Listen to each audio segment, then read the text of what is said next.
what really happens when we die. I mean, for centuries, it's been the ultimate unknown, right? Shrouded in, well, fear or faith, just this profound mystery. Absolutely. Something humanity's grappled with forever. But what if science is finally starting to pull back that curtain? Not just, a little peek, but actually, like, radically shifting our whole understanding. And what if our perception of this most fundamental transition has just been, well, wrong?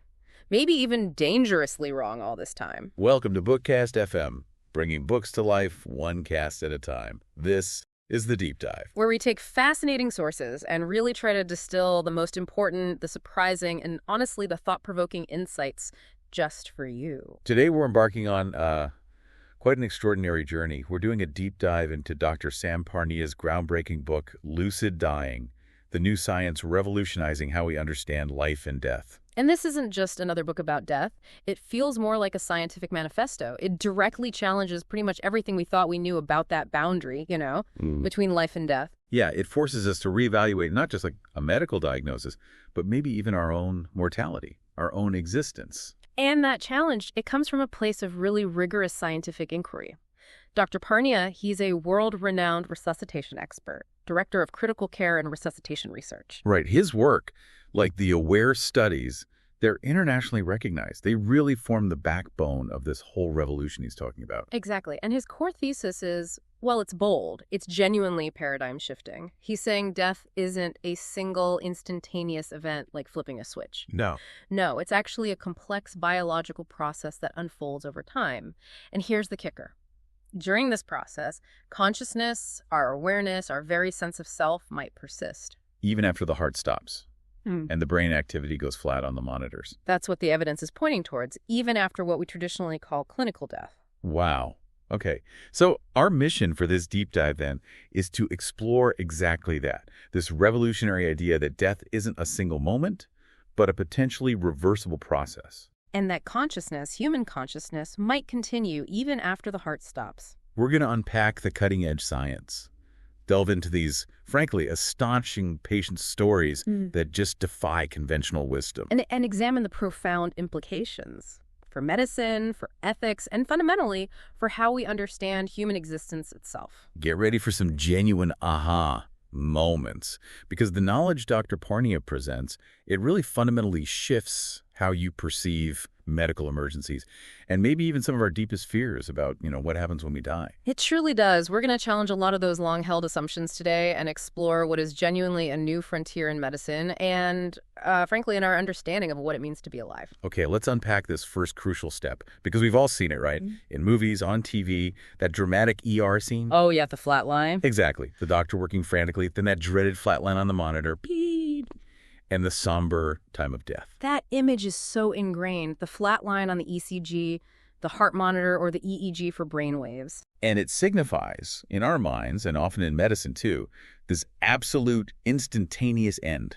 1 second alive, the next, definitively gone. It's a very clean picture, very final. But Dr. Parnia argues it's a dangerous delusion. That traditional misconception is precisely what he meticulously debunks in Lucid Dying. He says, look, this view is based on outdated science, and it limits our ability to save lives. So his argument is different. Completely. His revolutionary thesis is death is not a fixed singular moment. It's not a cliff you fall off. It's a biological process. A process, like a sequence of events. Think of it more like a cascade. Yeah. A gradual decline of cellular functions, not an immediate switch off. And the crucial point, the one often overlooked, is that brain cells don't die instantly when the heart stops beating. They don't. No. And understanding that fundamentally changes everything about how we should approach critical medical emergencies. That flat line, it isn't the finish line. It's the start of the race. Exactly, the start of a critical race against time. And modern science is now giving us these unprecedented new tools for that race. So not a sudden cliff, but more like a slope, a window of opportunity. Tell us about these stages of death that Dr. Parnia outlines. That distinction sounds absolutely critical. It really is. Parnia provides essentially a roadmap for dying. He breaks it down into 3 crucial stages that profoundly challenge our traditional ideas. Okay, stage 1. First, there's clinical death. This is what most of us think of as the end. The heart stops, the lungs stop, breathing ceases. The classic definition. Historically, yes. For centuries, this was considered the point of no return. But Parnia says, hang on. This is only the beginning of a complex biological process. Okay, so what comes after clinical death? Hours later, potentially, you have biological death. This is the stage where the body's cells across all organs begin to decay irreversibly. Prolonged lack of oxygen, lack of nutrients. Yeah. It leads to widespread, permanent cellular damage. Irreversible damage. At that stage, typically, yes. And finally, there's final death. That occurs when there's absolutely no possibility of recovery, usually because of irreparable brain deterioration. So the key insight is that gap between clinical and biological death. That's the game changer, that significant, crucial period between clinical death and biological death. It's a window of opportunity that was previously just completely overlooked, dismissed. But now we know it holds immense potential for reversal. That cellular lag you mentioned. It sounds like a kind of built-in resilience, almost like a secret weapon against death. It is. That lag is incredibly important. Parnia calls it post-mortem cellular resilience. Our brain cells, even though they're incredibly sensitive to oxygen deprivation. Yeah, you always hear minutes matter. They do, but these cells can actually survive for minutes, even hours, under certain conditions. Yeah. Especially if the body's temperature is lowered. Hours? Really? Under the right circumstances, yes. And this isn't just theory. It's observed in documented cases, like the Lazarus phenomenon, also known as autoresuscitation. Lazarus phenomenon? What's that? These are truly remarkable instances where individuals spontaneously regain circulation and heartbeat after unsuccessful resuscitation efforts have stopped. Wait, after they've stopped CPR? After they've been declared dead? Sometimes, yes. Imagine the scene. Medical teams might have ceased CPR, maybe even declared time of death, and then a faint pulse returns, a spontaneous reawakening. It shatters every notion of finality. That's mind-boggling. These cases, while rare, they force us to ask, what else is happening in that post-mortem window that we've just completely missed? It's a testament to a biological resilience we're only just starting to understand. Well, this isn't just academic theory. Understanding these stages, this resilience, it has huge immediate implications for every single one of us, right? For anyone who might experience cardiac arrest or witness it. Absolutely. It fundamentally shifts how we, as a society and as medical professionals, should perceive critical medical emergencies. That flatline is not the end. It's the start of the race. It's the start of a crucial race against time, and we now understand we have powerful new tools for that race and a much larger, more critical window than we ever assumed.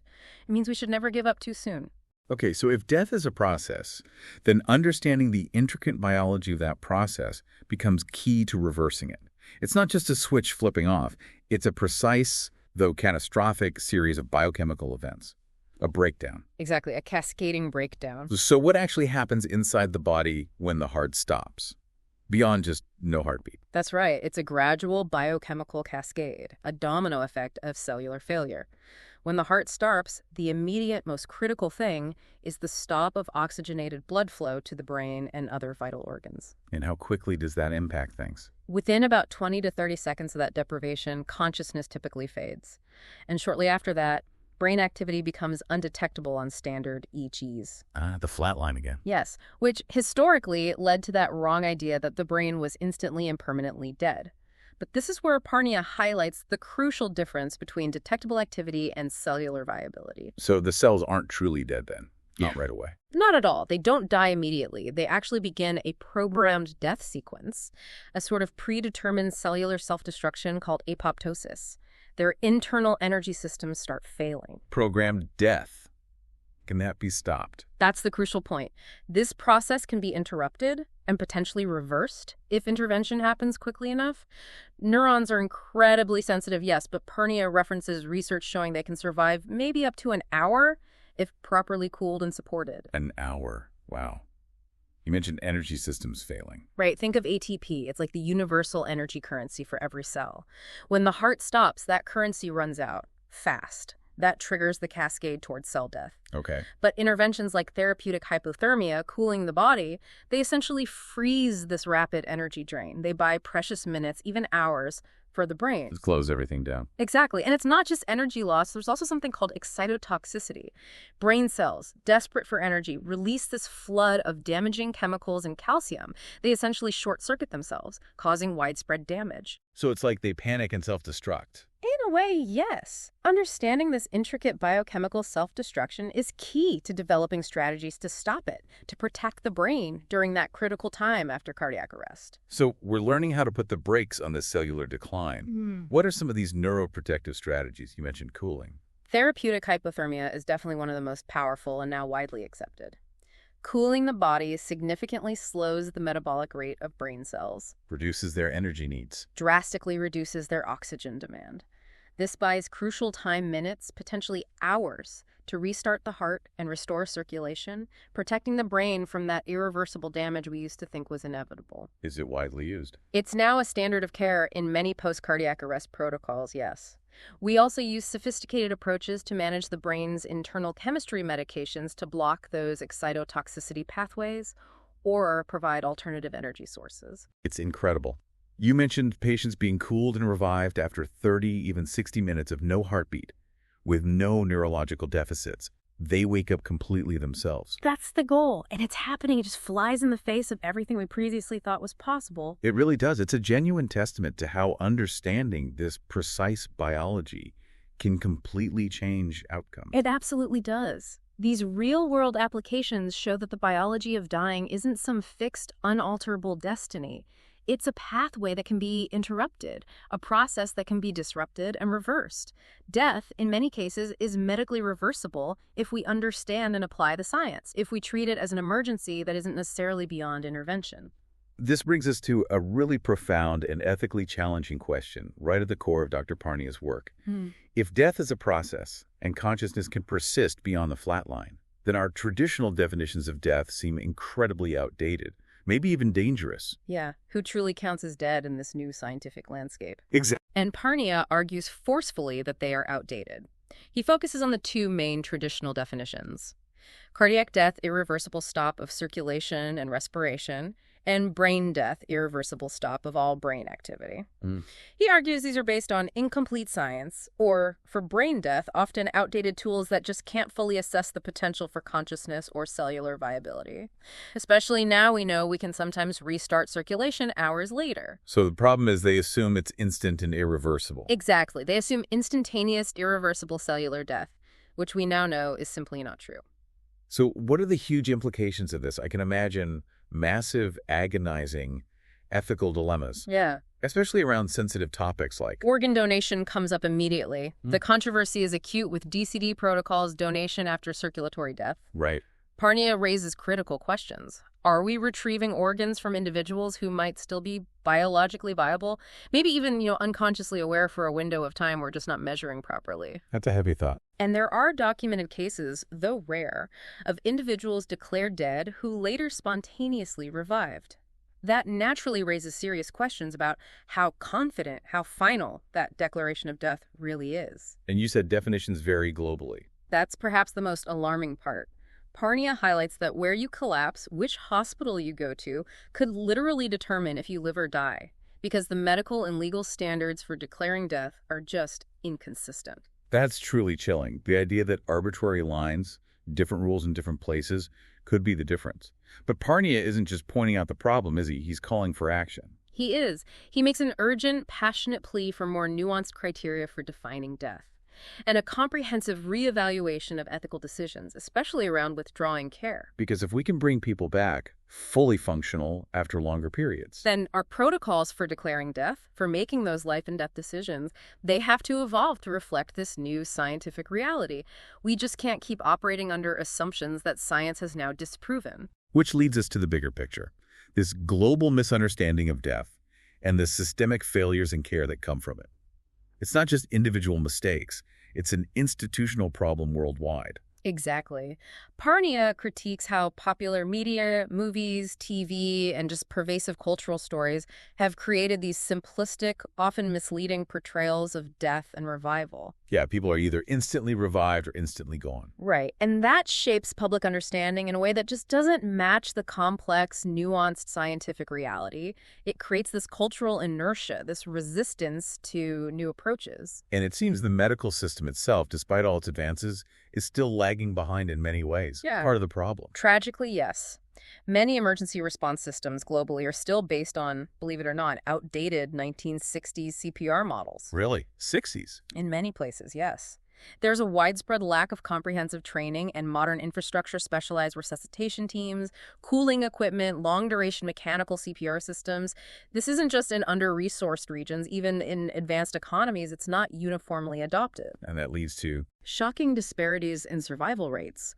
Parnia highlights hospitals where survival after cardiac arrest is under 10%. Then you have others, typically academic centers or specialized units using advanced methods, where it can be over 50% with good neurological outcomes. 50% versus 10%, that's huge. It's massive. And it's not luck. It's knowledge gaps, lack of preparedness, and sticking to outdated protocols. This brings us to a point Dr. Parnia makes that's both profound and, frankly, quite challenging. He argues maybe we're not just losing lives because we lack the ability, but because of a fundamental institutional acceptance of death. Like we've decided we can't beat it, so we just stop trying, often too early. That's a powerful indictment, isn't it? We're losing lives not from lack of capacity, but from lack of awareness and preparedness within the very systems designed to save them. It is, and it's a sobering call for medicine to shed its conservatism, overcome the inertia of past assumptions, and fully embrace the new scientific realities of death. Parnia insists this isn't about blind optimism. It's about applying rigorous science to maximize survival and the quality of life for those we can bring back. All right, so if part one was about debunking the myths, laying bare that death delusion, part two is about the breakthroughs, actually bringing people back. Moving from theory to practice. Yeah, we're talking about dramatically extending that window of revival, where resuscitation science is really pushing the boundaries of what we thought possible. And the patient stories here. The real-life miracles. They're just unbelievable, genuinely inspiring. They are powerful, tangible examples of what's now possible when this new understanding of death is actually put into practice. Take, for instance, the incredible story of the frozen woman. It's been widely documented. Tell us about her. A young woman found clinically dead, her body literally frozen solid in a snowy field for hours, no signs of life, no heartbeat, no detectable brain activity, nothing. Frozen solid. For hours. Yes, yet she was revived with full brain function using aggressive, prolonged CPR combined with ECMO, that heart-lung bypass machine, and very gradual rewarming. That just completely defies conventional assumptions about how long someone can be gone and still recover fully, their identity, their personality intact. It was a groundbreaking demonstration of what extreme hypothermia can do to protect the brain. Hours. Yeah? Not minutes. Hours of clinical death. It's hard to even wrap your mind around that.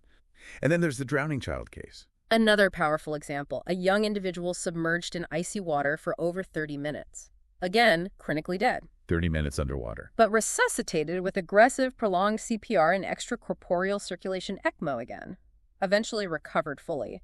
It highlights that the duration of clinical death isn't always the absolute predictor of outcome, if modern advanced interventions are applied correctly and for long enough. So these aren't just one-off inexplicable miracles. They're becoming examples of applied science. No, these are direct results of applied science and a profound shift in mindset. Tools like therapeutic hypothermia, ECMO, and advanced mechanical CPR devices. They're making these revivals possible. They buy critical time, preserve cell function, let the medical team fix the underlying problem. Which forces that difficult ethical question. Are we currently giving up too early on people who could still be saved, simply because our protocols haven't caught up to the science? Parnia confronts that long-held medical fatalism, the idea that a stopped heart is the definitive, irreversible end. He's saying, based on this evidence, what we called irreversible death is often reversible. In a growing number of cases, yes. Provably reversible. This directly challenges everything we thought about irreversibility. How exactly is modern science enabling this? What are the key biological factors allowing this radical extension of the window? Several interconnected factors are at play. It's moving beyond that simple on-off switch model of death. First, time isn't absolute in this context. While tissue deterioration starts immediately when oxygen stops, cold temperatures like the frozen woman, plus targeted sedation, precise oxygenation, they can dramatically slow that process. It's like putting the body on pause. Okay, slowing the clock. What else? Second, there's cellular reanimation potential. We now understand cells don't die instantly. They begin a dying process. And that process can be interrupted, maybe even reversed, with timely intervention, reintroducing oxygen and nutrients. Stopping the cascade. Exactly. And surprisingly, even delayed resuscitation can work sometimes.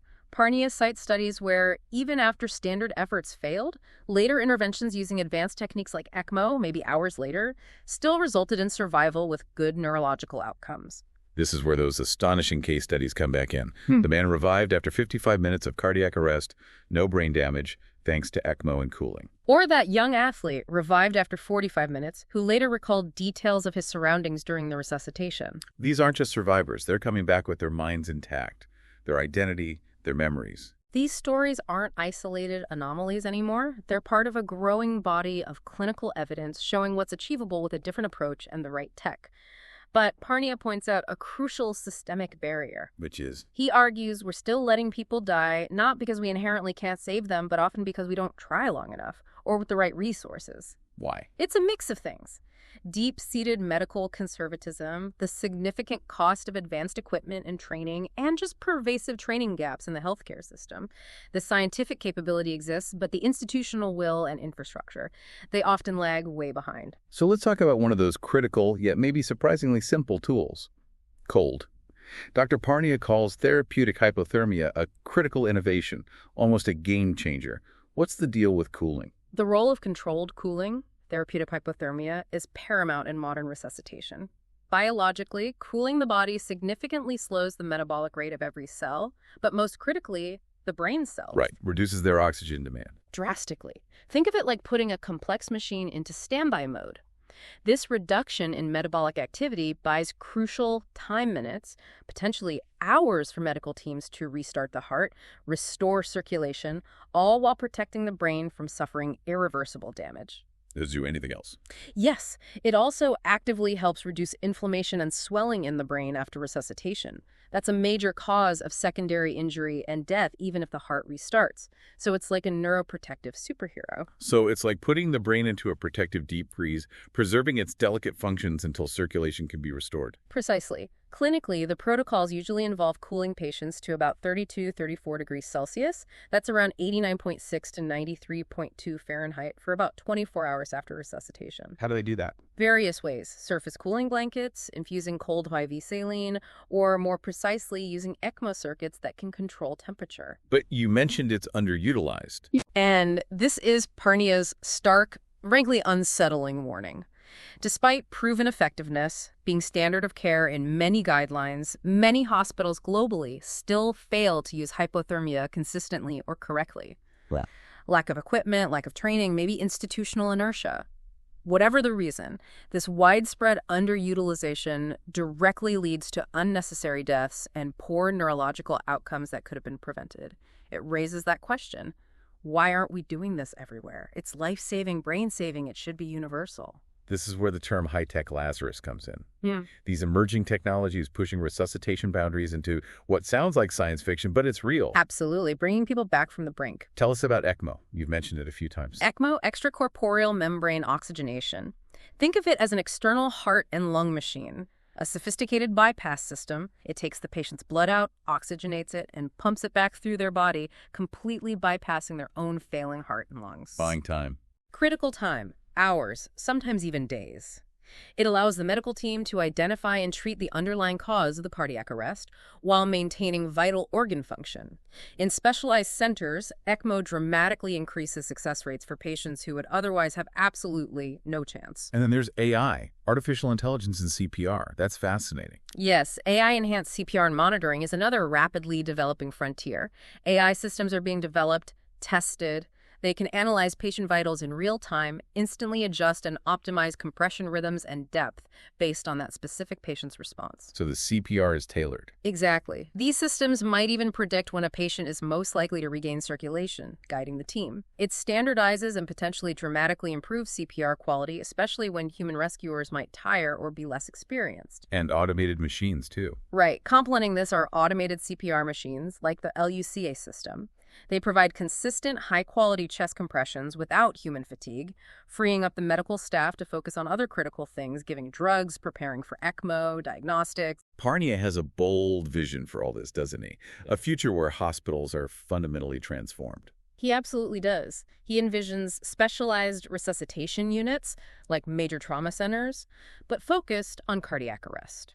Fully equipped with all this advanced tech, dedicated ECMO, sophisticated hypothermia suites, AI support, infrastructure for really long CPR durations. True life-after-death centers. That's the idea. Staffed by highly trained teams capable of bringing back patients who today would be considered beyond saving, often just because they didn't get this level of advanced care. What are the hurdles? The challenges are real, of course. Significant cost, limited access to these highly specialized technologies, and still some lingering skepticism in the broader medical community about whether these aggressive interventions are truly worthwhile given historical outcomes. Ultimately, it sounds like the goal isn't just restarting the heart anymore. It's about saving the person inside. The true north is time is brain-saving consciousness, preserving the essence of who someone is. Exactly. The focus has shifted profoundly from merely restoring a heartbeat to preserving the quality of life, particularly the patient's ability to think, remember, be aware their unique identity. And you said consciousness fades quickly. Typically within 10 to 20 seconds of cardiac arrest due to lack of oxygenated blood flow, and irreversible brain damage can begin in just 4 to 6 minutes. But Parnia emphasizes there's often this latent window where full awareness and cognitive function can still be restored, a critical period we're just learning how to leverage. And that flatline on the EEG we talked about, it doesn't mean the brain has stopped functioning at the cellular level, or that consciousness is irretrievably lost. This is crucial. That's a profound and critical clarification. An EEG measures electrical activity. It might go flat quickly after cardiac arrest, but that doesn't mean the brain has stopped functioning at the cellular level, nor does it definitively mean consciousness is irretrievably gone. Now, the new benchmark isn't just survival. No. Parnia introduces cognitive survival as the new, truly meaningful benchmark. He argues traditional survival stats are deeply misleading if they don't also meticulously report neurological outcomes. What's the point if you don't come back as you? Exactly. The true goal, he insists, should be returning people not just with a beating heart, but with their identity, their memories, their personality intact, able to reconnect with their lives and loved ones. This has huge implications for end-of-life decisions, doesn't it? And systems like organ donation, which rely on those firm definitions of death, the ethical landscape is just shifting under our feet. It absolutely creates a significant ethical shift. If we can restore full cognitive function after extended periods of clinical death, then our approach to end-of-life decisions, our organ donation policies, the very nature of post-resuscitation care, it all has to evolve dramatically to reflect this new reality. Prioritizing the conscious self. Prioritizing saving the conscious self, not just the biological body. This requires challenging existing medical and legal frameworks and having much more transparent conversations with families about the true potential for recovery in this new era. Okay, so we've talked about saving the body, saving the brain, extending that window. Now we get to the truly mind-bending part. A realm Dr. Parnia addresses with incredible scientific rigor. Consciousness itself. What happens to us? Yeah. He introduces this startling reality of people reporting vivid, organized conscious awareness during clinical death, when the brain is flatlined, heart stopped, and by all traditional definitions, they're physically dead. The phenomenon he explores in depth is called lucid dying or lucid death. What does that actually mean? It's precisely what it sounds like. The presence of organized, structured, vivid mental activity during documented cardiac arrest, a period when the brain is supposedly inactive, the body lifeless. I mean, these aren't just vague feelings. No, not at all. They often have very specific, complex characteristics that are strikingly consistent across different people. Patients report this undeniable awareness of their surroundings. Like what? Like accurately seeing doctors performing resuscitation or hearing conversations happening in the operating room. They often describe a profound sense of detachment from their physical body, feeling like they're floating above it, watching the scene unfold below. An out-of-body experience. That's how it's often described. And the experiences themselves are frequently described with intense clarity, a hyper-reality feeling more real than real. Sometimes time feels distorted, moments stretching into eternities. And these experiences go beyond just being aware of the room, right? They often include incredibly profound internal transformative experiences, like an inner journey. Absolutely. Many report panoramic life reviews, re-experiencing key life events in vivid detail, often including the emotional impact they had on others, good and bad. These are frequently deeply introspective and can lead to profound long-term changes in how they live their lives afterwards. There are also frequent reports of encountering deceased loved ones, spiritual beings, figures of light. And the crucial point here is when this happens. That's what Parnia emphasizes. These detailed, structured reports occur in patients with no measurable brain activity on standard monitors, which fundamentally challenges that deeply ingrained idea that consciousness is solely a byproduct of the physical brain. I can just hear the skeptics saying, hallucination, trick of the dying brain. But you mentioned verified accounts, cases where it wasn't just subjective feeling, but included objective details. Indeed. Parnia provides compelling case studies. Patients accurately describe specific details of events, things they saw or heard that occurred after their EEG flatlined and before they were revived. And these details were confirmed. Independently verified by medical staff who had no idea what the patient might claim to have perceived. This isn't just anecdote anymore, it's emerging as a consistent pattern of objectively verifiable awareness that demands serious scientific study, not just easy dismissal. To really nail this down, to move it from anecdote into hard science, Dr. Parnia led the groundbreaking AWARE studies, awareness during resuscitation. Tell us about documenting the impossible with these trials. The AWARE studies are truly pivotal because they represent large-scale, peer-reviewed clinical trials specifically designed to scientifically test for awareness during clinical death. The purpose was audacious. Which was? To determine if patients retain consciousness after cardiac arrest and, crucially, to try and validate or disprove those out-of-body claims using controlled targets. Targets. How did that work? They placed specific images or words on shelves high up in resuscitation rooms near the ceiling, things that would be visible only from an elevated out-of-body perspective, not from the bed. That's a clever, almost ingenious way to test it. What did they actually find across these rigorous studies? In multiple hospitals, thousands of patients. The studies, conducted in over 25 hospitals across multiple countries, involving over 2,000 cardiac arrest patients, yielded significant, compelling findings. Now, not everyone recalled an experience, but a small yet statistically significant number, around 9 to 10%, reported some form of lucid awareness during their cardiac arrest. Okay, so some awareness. What about verification? More importantly, a subset of those provided accurate, verifiable descriptions of their surroundings during resuscitation, including specific noises, procedures being performed, actual conversations held by the medical staff. And the targets. Did anyone see the targets? While no one reported seeing the specific visual targets in the initial studies, which could be due to many factors, like where people were looking or the trauma of the event, there was one particularly compelling, fully documented case. A patient accurately described a specific auditory event, the distinct sound of a particular defibrillator being used, followed by specific dialogue between staff members. And this occurred minutes after he was clinically dead and had a flatlined EEG. That's the impossible part, isn't it? No heartbeat, no measurable brain activity on the EEG, yet accurate, verified recall of external events happening minutes later. This just flies in the face of what we thought was absolute. It absolutely does. These findings represent the first rigorously collected objective evidence suggesting conscious awareness can continue for several minutes after clinical death, even when the brain appears totally shut down by our current measures. It forces a rethink. It fundamentally forces a re-examination of that basic assumption, that the brain is necessary for consciousness and that death is a hard, instantaneous threshold. It's not about belief or faith anymore. It's about objective data collected via the scientific method, pushing the boundaries of the mind-brain connection. And it's not just that consciousness exists, but that there are these strikingly consistent patterns in what people see and hear, like a universal script almost, regardless of their background. The consistency across cultures and demographics is indeed one of the most striking aspects. Parnia analyzes these similar structured patterns in near-death experiences, NDEs, reported across incredibly diverse backgrounds, different ages, cultures, religions, beliefs, or lack thereof. These are not random, chaotic hallucinations. What are some of the recurring features? Well, there's the out-of-body perception we mentioned.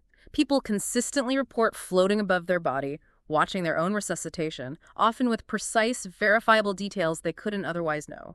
There's also a sense of heightened clarity. Clearer than normal life. Hyperreal is how it's often described. Far more vivid and lucid than waking life. Time itself seems to expand or stop. Many survivors unequivocally state they've never felt more alive or clear-headed than during clinical death. And the life reviews. They sound incredibly transformative, often changing the whole trajectory of a person's life afterwards. Indeed. Patients often describe a panoramic, highly organized re-experiencing of key life events, often including the emotional impact their actions had on others, sometimes even seeing it from the other person's perspective. Wow. Judgmental, frequently described as non-judgmental, but deeply introspective. And yes, they often lead to profound long-term behavioral changes, greater empathy, a clearer sense of purpose. There's also that consistent feeling of peace and separation from pain, a deep calm, feeling at home, or returning to profound well-being. And encountering others. Finally, yes, the encountering of others. Seeing deceased relatives, spiritual beings, radiant flowers of light. Remarkably, this happens across religious and cultural boundaries, suggesting a universal feature, not just culture-bound imagery. So Parnia stresses these aren't random hallucinations, but consistent, complex, deeply transformative experiences. What does this suggest to him about their origin or meaning? He suggests it points towards a universal human process, something that emerges perhaps as the brain shuts down, or maybe as consciousness detaches from its physical anchor. Now, he cautions against prematurely jumping to conclusions, like saying this is definitive proof of an afterlife. Right, he's careful about that. Very. But he argues strongly that these experiences deserve serious, systematic scientific inquiry, not dismissal. And the fact that many survivors report these profound, lasting transformations, reduced fear of death, increased compassion, suggests these aren't mere delusions. They seem to be transformative insights that genuinely impact values and priorities. Of course, skepticism is vital in science. What about the common skeptical materialist explanations for NDEs? How does Dr. Parnia address those with his clinical data in The Science of Near-Death Experiences? He tackles them head-on, rigorously evaluates and systematically counters these common theories using the hard clinical data, including from his AWARE studies. For instance, the anoxia theory that NDEs are just caused by lack of oxygen to the brain. What's his counter? Parnia's data shows NDEs don't actually correlate well with anoxia. Many NDE patients in his studies had normal oxygen levels during the event, while others with severe anoxia experienced nothing remarkable, so it's more complex than just oxygen deprivation. Okay, so not just lack of oxygen. What about the idea it's some kind of abnormal brain activity, like temporal lobe seizures? The temporal lobe seizures theory. It suggests abnormal electrical activity in that part of the brain creates these experiences. Parnia counters that the EEGs in these patients showed no seizure activity during their NDEs. And crucially, many NDEs occurred after measurable brain activity had completely stopped, making that explanation physiologically pretty implausible. What about drugs, like the brain-releasing DMT or something? The DMT, or endogenous psychedelics theory, suggests the brain releases hallucinogenic chemicals at death. Parnia points out, first, there's no solid scientific evidence of significant DMT release during cardiac arrest. And maybe more importantly, NDEs are described as far clearer, more coherent, more structured than typical drug trips, which tend to be more fragmented and disorienting. And the idea that it's just cultural conditioning. People see what they expect based on beliefs or upbringing. Parnia refutes the cultural conditioning theory, too. He highlights that NDEs occur in young children who haven't been heavily conditioned. They occur in atheists.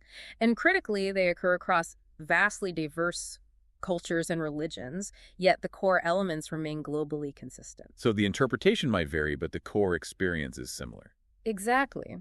How someone interprets seeing a figure of light might depend on their background, Jesus, Buddha, just light. But the fundamental structured experience itself appears universal.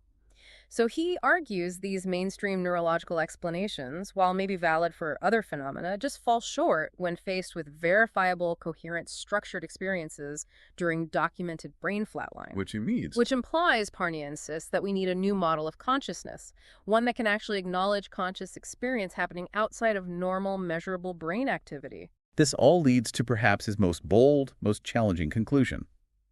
The brain isn't the whole story. It's not just about what the brain produces. It's about what it might receive or interact with. This fundamentally shifts the philosophical ground under our feet. This is where Parnia really takes a forward-thinking leap. moving beyond just what's observed to what might be possible. He meticulously explores emerging theories suggesting the brain might not produce consciousness, like our dominant materialist view assumes, but acts more like. More like a sophisticated receiver, a filter, an interface, interacting with a broader, perhaps non-physical field of awareness. This idea fundamentally challenges that traditional reductionist view that consciousness is just an emergent property of complex neurons firing. What are some of these alternative models of consciousness that Parnia explores? Models hinting at a reality maybe beyond our current grasp? One prominent idea, increasingly discussed, is the brain as a filter, or transmission theory.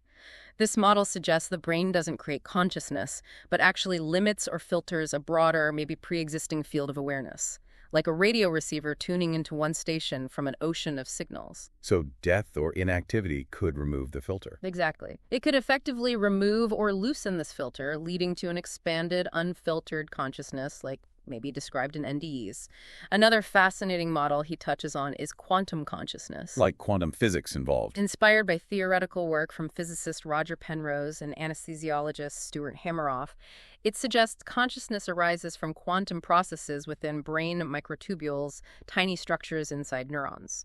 This theory speculates consciousness could potentially be non-local, maybe persist beyond clinical death, existing outside normal space-time. Wow, okay. Any others? And finally, there's panpsychism. This is more of a philosophical idea, but it suggests consciousness isn't something the brain makes, but is a fundamental, pervasive property of the universe itself, like gravity or electromagnetism. The brain is just a complex interface, allowing us to experience it locally. So Parnia isn't claiming these are definitively proven theories. Not at all. He's very clear about that. But he's saying current science can't rule them out. And the evidence from Resuscitation, from Lucid Dying, actually aligns better with these possibilities than the standard model. Exactly. He's advocating for scientific humility and openness. Because if the brain isn't the sole producer of consciousness, if these alternative models hold even a sliver of truth, well, it has profound clinical implications. Like what? Our current definitions of death, our related medical ethics, especially around things like organ harvesting, they might be based on fundamentally flawed models of consciousness and human existence. It calls for nothing short of a radical reevaluation, not just of medicine, but of our understanding of what it means to be alive and to die. This is where it all converges. Rethinking death in medicine. It sounds necessary but absolutely daunting, given how deeply ingrained our current understanding is. What are the mandatory changes Dr. Parnia advocates for to bring medicine into alignment with this new scientific reality? It is daunting, absolutely, but Parnia argues it's an urgent moral and scientific imperative. He states unequivocally that medicine is dangerously out of sync with what science now knows about death. Causing harm. Causing preventable harm through premature death declarations and missed resuscitation opportunities. He calls for mandatory, systemic changes, starting with a fundamental redefinition of death itself. So moving from seeing death as a single moment to understanding it as a nuanced, multi-stage biological process with an acknowledged window of reversibility, what else needs to change practically, like in hospitals? Hospitals must be mandated to adopt comprehensive, state-of-the-art post-arrest care protocols. This shouldn't be optional. It means requiring widespread hypothermia capabilities for brain protection, implementing advanced CPR techniques for extended periods, ensuring rapid access to ECMO hubs for severe cases. And training. But crucially, medical education itself needs a complete overhaul. Professionals, doctors, nurses, paramedics across all disciplines must be trained with the knowledge that death is often a reversible process, and that consciousness may persist beyond our current measurement tools. How does that change decision-making? Ethical decision-making, discussions about withdrawing care, prognostication, it all has to include this new awareness of the dying brain's inherent potential for recovery. And it sounds like the public needs to be brought up to speed, too. There's this huge education gap between this cutting-edge science and what the average person understands about death. Absolutely. There needs to be a fundamental shift in public health messaging. We need to reframe death not as this unchangeable final stop, but as an emergency that might be reversible. Educating the public about high-tech revival options and, critically, the importance of immediate, high-quality bystander CPR. And the ethical fallout. Organ donation. Profound ethical repercussions. Organ donation systems need reconsideration how and when organs are retrieved, especially under DCD protocols. Families deserve complete transparency about the true potential recoverability of patients declared dead by potentially outdated criteria, and legal systems need to catch up, updating death certificates and end-of-life rights in light of this new science. This new science also has us questioning deeply held beliefs about consciousness, self, and the soul. Parnia takes us beyond the purely medical into the profound realm of human identity, pushing the boundaries of what science is usually willing to discuss. Yes, he revisits that age-old question, what is the self? Does it persist beyond the physical brain? He powerfully challenges the reductionist model that identity is merely the sum total of neurons firing. Because if patients can think, perceive, recall details when the brain is off, then the self, our unique conscious identity, must be something more than just a fleeting neurological illusion. It suggests a robustness, a persistence that defies easy, conventional explanation. And he talks about the soul in a very specific scientific way, doesn't he? Not religious dogma, but as a concept science needs to openly explore. He does. Parnia uses soul carefully, not in a religious sense, not as faith, but as a placeholder for that conscious self. The essence of personality, memory that might exist beyond physical death. He proposes science must explore the possibility that this self exists beyond the brain, is recoverable after cardiac death, and carries memory, personality, moral orientation. Reframing it as testable. Reframing the soul as a potentially testable experiential phenomenon rather than just a mystical belief beyond scientific reach. The transformational effects of NDEs are key here. Patients often emerge with a stronger sense of purpose, deep compassion, significantly reduced fear of death, suggesting these are profound insights, not delusions. And the cross-cultural similarities. The cross-cultural parallels in NDEs, where these core experiences emerge across vastly diverse backgrounds, suggest a common human phenomenon tied to consciousness itself, not just cultural beliefs. This is where it gets really interesting. A potential convergence of scientific observation and what many have historically considered spiritual experience. This is a bold critique of the scientific establishment itself. What science must now face is about challenging inertia, dogma, maybe even fear within the institutions meant to pursue knowledge. It is. Parnia confronts what he sees as the scientific establishment's deep-seated bias against non-materialist models of mind. He argues this pervasive bias often leads to underfunded, ignored, or even ridiculed research into things like NDEs. He calls it dogmatic materialism. Yes, asserting it's not true skepticism, which should be open to all evidence, but a preconceived ideological stance. He points out a genuine crisis in consciousness science. Mainstream neuroscience has largely failed to explain subjective experience or the coherent, structured nature of NDEs or persistent memory and identity without apparent brain activity. So, what does he argue science must do to reclaim its true spirit of inquiry here? Science needs to take responsibility, change its approach, vigorously fund interdisciplinary research, bridging neuroscience, philosophy, physics, clinical medicine to tackle these huge questions. It must embrace anomalies. Study, don't just dismiss, phenomena that challenge existing assumptions. Anomalies are often the keys to new discoveries. And broaden its scope. And critically, redefine valid scientific questions. Reclaim that adventurous spirit of inquiry. Include systematically studying death and consciousness as legitimate, profound frontiers for scientific exploration. He does note encouraging signs, though. Academic institutions, prestigious journals are starting to explore this research more seriously, moving away from past ridicule. So to wrap this up, Dr. Parnia provides a truly visionary outlook, a new frontier for humanity's relationship with death, moving beyond fear into understanding. His vision is nothing short of transformative. Death is no longer seen as a fixed, impenetrable boundary, but a biological process. A frontier we're just beginning to understand, to navigate, and even, in many cases, to reverse. So in the future? In this future, death will be treated as a reversible state.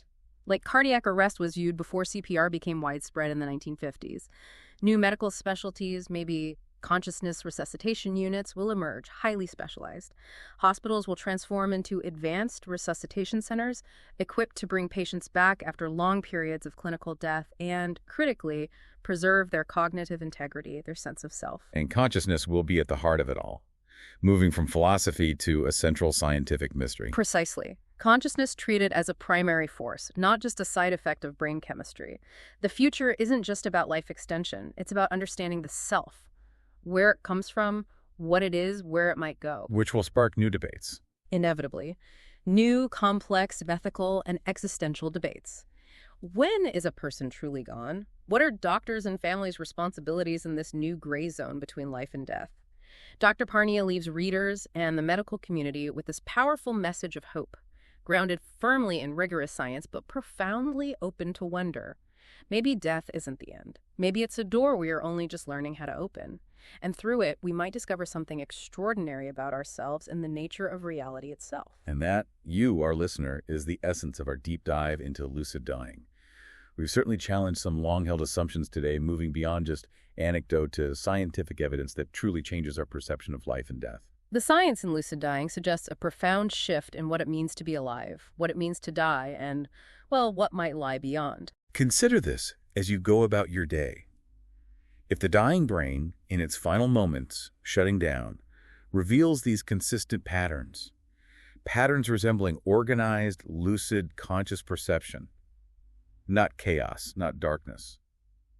What does that tell us about the hidden depths of our own awareness? Even right now, in this very moment, as you listen. It's a question that definitely resonates far beyond the emergency room. This deep dive really only scratches the surface of Dr. Sam Parnia's groundbreaking work and the incredible patient stories he shares. To truly grasp the depth of his research, the rigorous science, the inspiring accounts of survival, we highly recommend you get your own copy of Lucid Dying, the new science revolutionizing how we understand life and death. You can find a link to purchase the book right there in the description of this deep dive. It's definitely worth supporting the author and delving deeper into these remarkable insights. Thank you for joining us on this profound journey into the mysteries of consciousness and the redefinition of death itself. It's been fascinating to explore. This has been The Deep Dive, brought to you by BookCast FM, bringing books to life, one cast at a time. We'll be back soon with another topic to unpack and explore for you.